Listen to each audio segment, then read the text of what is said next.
तर सीपीआयचे प्रकाश रेड्डी यांच्याशी बातचीत केलेली आहे आमचे प्रतिनिधी मनोज दयाळकर यांनी. पाहूयात.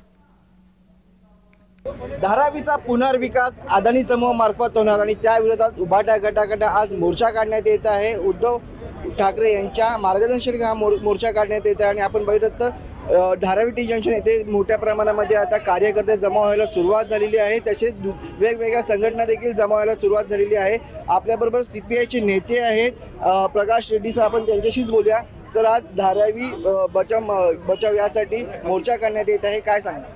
हा जो धारावीचा प्रकल्प जो डेव्हलपमेंट अडानीला दिलेला आहे तो धारावीकरांना नको आहे, मुंबईकरांनाही नको आहे. कारण याच्यामध्ये धारावीचा विकास नाही, अडानीचा स्वतःचा फायदा आहे. त्याच्यासाठी जो TDR काढलेला आहे त्याच्यामध्ये प्रचंड भ्रष्टाचार आहे आणि त्याला मोनोपॉली TDRची दिली गेलेली आहे. त्यामुळे सगळ्या बिल्डर्सना जो आहे त्याच्याकडनं TDR हे करावं लागणार आहे. दुसरं म्हणजे अडानीच्याकडे आता एअरपोर्ट आहे, त्याच्यानंतर BKC लागून असलेली ही धारावीची जमीन आहे. ती जी जमीन आहे ती दादरपर्यंत, माटुंगा दादरपर्यंत पोचते. अडानीने प्रोजेक्ट कुठेही केलेला नाही, डेव्हलपमेंटचा प्रोजेक्ट, आणि त्याच्यामध्ये त्याच्यावर केसेस चालू आहेत आणि जनतेचा पैसा आणि अडानीचा विकास हा प्रकल्प याच्यामध्ये.